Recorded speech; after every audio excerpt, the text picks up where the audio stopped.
True, ain't been salty. Retweet. He wanted to. Like 3 rings.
Hell of a dog moment there.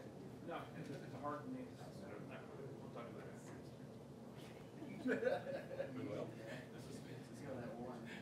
Great chat. Millions of followers. Drake? No. This guy, not gonna say. He just makes funny videos. Okay, he talks, did a video down on Facebook. Yeah. Go back to what you're doing on.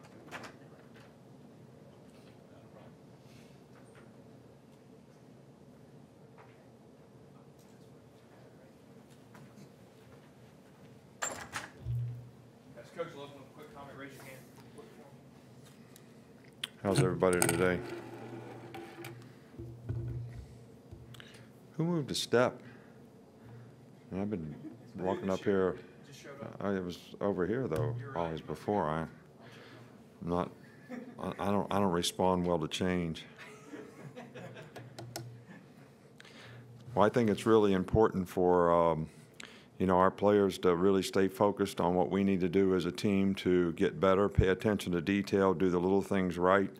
I think those things obviously become more important when you play a good opponent, which we're certainly going to be challenged with, this weekend, this Saturday when we play Texas A&M. These guys have really good team speed, really put up big numbers on offense. They're playing really well on defense, and we're going to have to finish, play better, stay more focused, be able to sustain in the game for 60 minutes. And hopefully, we'll have a big game atmosphere in Bryant-Denny Stadium where the fans are into it and really help our team, keep the emotional level in a difficult game where it needs to be so that we can continue to persevere and execute for 60 minutes in the game and maybe have some effect on their ability to execute. So we need to make our stadium an advantage for us this weekend, and I hope our fans really respond to that. Okay, Coach, we'll start in the middle with Michael. Yeah, just wonder, how did you like the distribution of carries and receptions you've had so far with your offense? The distribution of? It's pretty equal in the distribution of carries and receptions. It's pretty equal. You're talking about with the running backs? Yeah, well, we feel like we have 3 really good players. We want them all to contribute. And I know that each one of those guys has contributed in a very positive way, and I'm sure that they all wish that they could have a few more carries. But I'm sure as the season wears on, they'll get plenty of football and plenty of opportunities, and I think what every player on our team needs to focus on is improving, not necessarily your status or how many yards you gained or how many carries you got, but what kind of player am I when I play? Do I play well? Because basically that's what you're going to get evaluated on, and you need to be a complete player. That means you need to not only just carry the ball, but you need to block, you need to pass protect, you need to be a good pass receiver. There's a lot of things that make you a complete player that We feel fortunate with the guys that we have and the job that they do, but that's what they all need to stay focused on. Coach, we'll come back over on the right with Ben. As offense around college football and your all's offense has kind of changed over the years, have you recruited any different kind of offensive linemen or put more emphasis on certain attributes? No, we still think a good offensive lineman is what he's always been.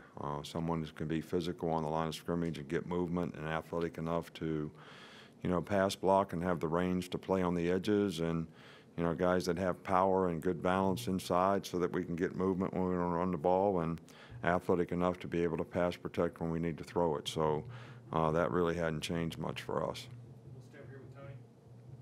How have you been able to utilize Irv Smith in the offense, and how dangerous of a weapon can he be mismatch-wise? Well, Irv's a really good player. He's played well this year. He does all phases of what we do well. He's a good receiver. He's a good off-the-ball blocker. He's a good on-the-ball blocker. And he's got really good hands, and he's, good receiver, and he's fast enough to be a threat down the field. So we have some weapons. He's one of them. Hopefully we'll be able to utilize that because, sometimes people lose that guy. The tight end is an easy guy to lose. Okay, Coach, we've only got one more with Charlie here. With Jeff Banks, how beneficial is it to have him working with your kickers, given his extensive experience as a special teams coordinator and the fact that he also punted in college?